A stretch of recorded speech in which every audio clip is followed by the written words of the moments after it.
I want to just tell our story of how we got out of Israel. It's a fascinating story, one that you just don't live with.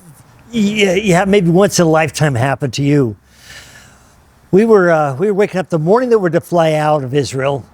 We had a jet fly over the hotel, just hit over there and just startled all of us. And all of a sudden the sirens started going off in the city, and we were all going out in the hallways and saying, what's going on here? We went down to the front desk, and right then the military, Israelite military came in, and he told us to go down to the bomb shelter. And so we went down to the bomb shelter. We were there a couple hours, and they told us that the United States and Israel had just invaded Iran, and Iran was now just retaliating back with missiles coming back over. And so they had the Iron Dome over there in Israel, and they were shooting the missiles out the sky through the Iron Dome. It was just wild to be in the middle of it. Well, he told us that we would be there for the next couple of weeks because all the airspace has been shut down in all of Israel. We go, wow, okay. We couldn't do that. We'd already been gone for 3 weeks. And so we called up the Israel guide that had taken us around, and we called him up and says, how can we get out of Israel? And he says, give me a couple hours. Let me just see what I can do. He called us back and he says, hey, I can get you a van that can take you down the southern border because the northern border is closed, and that's going into Egypt. He said, your other alternative is go to Jordan, but the airspace has been on and off on Jordan. We said, no, we'll take Egypt then. So we arranged it in the middle of the night, 4 in the morning, we were going down this street to catch a van, and the van picked us up, took us down the southern border. We went through a couple of military checkpoints. They actually came on the van with their machine guns and says, show us your passports. So we're flipping our passports out and showing these armed military guards, our passports. And he got off the van and said, okay. And we went through 2 of those, and yet we weren't even supposed to be moving in Israel. And it was like these miracles kept just happening to us.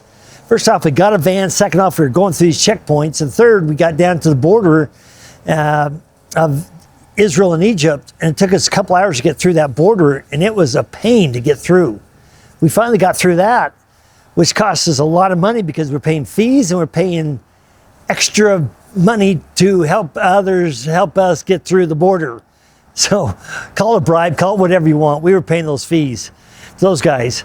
But we finally got through there, cost us thousands of dollars of extra money, and we went from this military zone into Egypt on the Red Sea to a 5-star Marriott resort. It was astounding what the difference of that was. Well, anyway, we finally got a flight that would go from this little resort town up to Cairo, Egypt. And in Cairo, Egypt, we were able to catch Air France over to Paris. Then Paris, we were on Delta over to Salt Lake City, direct flight. That was just an amazing journey to get out of there. We just saw miracle after miracle to allow us to get out of that country at that time during that military warfare. Missiles were going up in the sky and being hit up there, and we were watching this going on. Unbelievable what we saw.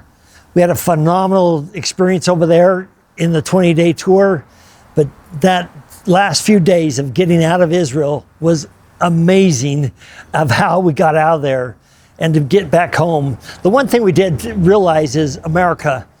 It is phenomenal to be here in America. The safety we have, the freedoms we have, and just the comforts we enjoy. God bless America. It's fun to be here, fun to live here. And it was so great to fly in. And I broke down once the pilot came on the intercom and said we're making our initial descent into Salt Lake City. I lost it. Could not believe that we're finally home and free and here. God bless America.